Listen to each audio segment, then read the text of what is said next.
Well, good morning. I'm pleased to be with you this morning, and thank you for the invitation to speak to Tetra. What we want to talk about this morning, what I'd like to try and address are some of the issues and some of the perspectives and, candidly, some of the mistakes we've made in the United States as we've been working towards the development of the broadband technology. We're coming up on a very important landmark in the United States. We're very close to the 10-year anniversary of 9/11.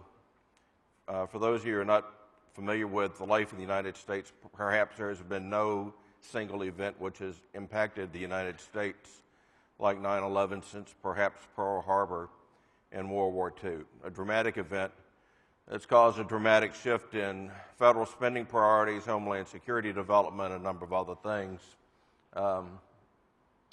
It has been a real issue for us, and it's caused the United States to spend billions of dollars to try and to improve the broadband technology that we've been trying to foster since about 2006.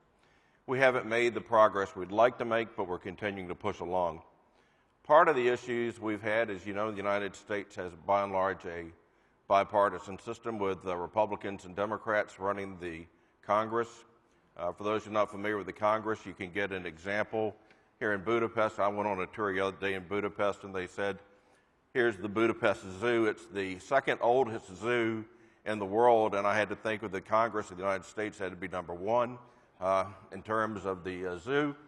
But we do try and push through that. But there has been significant change between the administration of President George W. Bush, and that administration had one perspective on the development, and the administration of President Obama has had a different perspective, and it essentially caused us to start from scratch, so to speak. One of the problems we're facing, and I suspect you'll face in Europe, is the pace of technological change is very fast. When we first started talking about broadband in the United States in 2006, everything was we needed for CDMA, EVDO, and that was the technology. Well, that technology went the way of the dodo bird pretty quickly, and LTE became the technology that folks wanted to adopt for the United States. And our big problem is for us to adopt things in the United States requires the participation of the Federal Communications Commission, and their response to technological change is not real fast. We have a very deliberative process in the United States to talk about. We've gone through the perspective of having to reband our 700 megahertz frequency spectrum, which was originally set out to provide for what we call narrowband voice frequencies and for wideband or for data use. And that was the original plan. We came to realize in 2007 that broadband would be the technology of the future. We gave up on the idea of wideband transmissions, and the spectrum, as you'll note from the chart, was by and large revised to have a discrete section of spectrum for broadband, a small guard band of separation for protection, and then the voice channels as well. That has been a problem in that there were some statewide systems. You know, the United States broke up into 50 states with 5 additional territories. They were licensed in the spectrum first.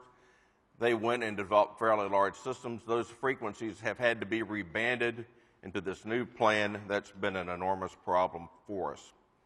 So we've got a number of unresolved questions in the United States which are still affecting the development of broadband. What frequencies are going to be used for public safety broadband? This is a huge debate in the United States, and I think Andy Seabolt will be talking about it a little bit more. But we have what we call the 10 by 10 spectrum for the United States. You can see it here, where it's broadband 5 megahertz down, 5 megahertz up. And there is this adjoining block called the D block.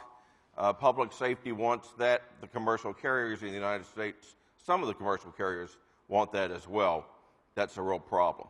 Another major issue for us, who's going to be making the rules for broadband? Obviously, the FCC wants to have a big hand in that, but the industry and public safety wants to have a big hand in that. And that's becoming really quite a big issue for us. Another issue that we're facing, who will be the permitted users of the public safety broadband? There's not any question about police, law enforcement, fire, EMS being part of it. But there's also a growing movement in the United States to extend the broadband usage to what we call critical infrastructure providers, utilities, public works, and those folks. And that, which, 6 months ago, a lot of us would assume that the public government utilities folks would be an authorized user. Now that's something of a question. And that's becoming an enormous issue that's being fought now within the industry, and the FCC has put out notice asking for opinions and comments and feedback on that. And that's going to be an issue. There's also an issue of the certainty of the regulatory process. To date, the FCC has not adopted all of the final rules for the use of public safety broadband. In their third report and order about 2 months ago, they issued a few things, like, for example, they finally adopted LTE as the official standard for public safety broadband, something they haven't done before. But they put out what we call the fourth further notice of proposed rulemaking, where they're asking for a lot of feedback. So people who are going forward now are still operating at risk. And here are some of the issues that we have. For example, today, to be a user, you need to go to the Public Safety Spectrum Trust, which we call the PSST, go through some procedures, pay some money if you are granted a waiver. The issue of the PSST is there is congressional legislation sitting out there which may do away with the PSST and create a new regulatory problem. The problem of eligibility is a new problem. Requiring people to operate at risk is a problem. For example, in the District of Columbia, they developed an experimental system about 3 years ago to deploy broadband. They ended up being in the wrong frequency band with the wrong technology. They were using EVDO, or CDMA EVDO. That's not the adopted technology. That whole investment, which was paid for by federal tax dollars through what we call Urban Area Security Initiative, or UASI grants, was lost. They're requiring people to participate in the trials at the National Institute of Standards and Technology, and that's a good thing. Andy and I were there, Andy Seabolt and I were there back in December, I think, and the NIST trials are a good thing. They have to meet requirements for interoperability on a nationwide basis. This is a huge issue for the United States. I mean, as all of you know, the United States is a very big country, different folks, different ideas. It's a real issue. So this idea of a challenge of a nationwide network is a real problem. It's got to be supported by all vendors. A radio that's operating in Virginia has got to be able to operate in California. This is a real problem for us because, in addition to the nationwide characteristic, the local police chief or the local fire chief wants to have some control as well. So that also becomes an issue, and try and figure out some formula that blends local control into a nationwide network that needs to operate the same in Virginia and California is a huge challenge for us, and something that we're working forward to go forward. We're having spectrum problems. Some of the speakers alluded to spectrum issues. We're having huge spectrum issues related to the current 5x5 allocation and the desired 10x10 allocation.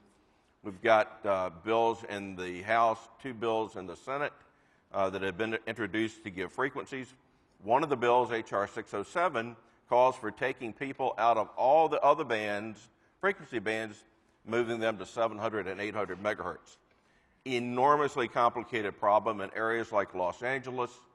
That's practically impossible because of the great number of users. So that's something that's got to be that we're going to have to go through. So what are some of the lessons that we have learned? When spectrum policy is not clearly defined from the beginning, getting people back into one band where people can operate consistently in broadband and in voice is very, very difficult. They can't be done they can't be done unilaterally. We have to consider our neighbors, and in the United States, Canada to our north is a very close neighbor. I mean, we all talk about our close neighbors. Canada has a special relationship with the United States, not only that proximity. They really are our friends, our neighbors. There's a lot of interoperability back and forth. I don't want to say they're another state, but in terms of operations, we have to work with Canada very closely. Mexico is a bit more of a challenge. But there is a need for the international standardization. For example, when you have disasters like in Tokyo or in Japan, where they've had these horrible earthquakes and building collapses.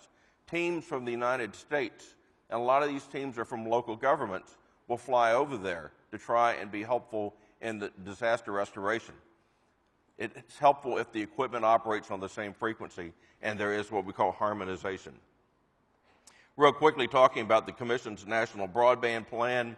This is a plan the FCC put together a couple of years ago.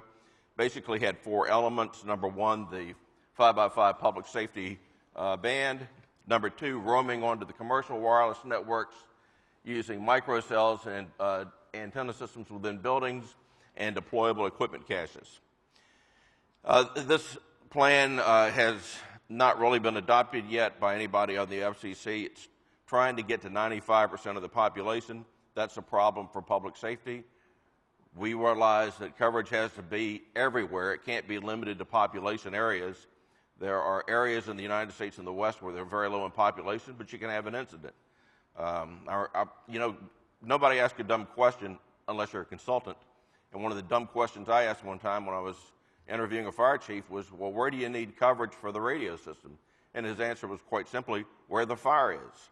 Well, there's a lot of logic to that, and even if we have an event out in the middle of the desert, if there's a plane crash or something else there, we need communication. So this idea of the Commission's of developing on population has not been well accepted in the United States. And there are a lot more within their plan. But their plan, essentially, it's a good plan, we think, is to share infrastructure between the commercial side and the public safety side, where we put at similar sites public safety equipment, commercial equipment, and then share the infrastructure, bringing it back.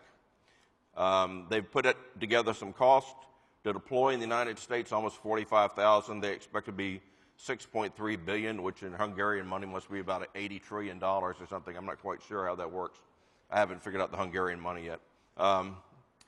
Unfortunately, this FCC plan has kind of gone the way of the dodo bird in that Verizon has already started their LTE deployment, and they're pretty far ahead in it. AT&T is making good progress in theirs. So unless public safety were to catch up real fast, this plan is not going to be terribly helpful.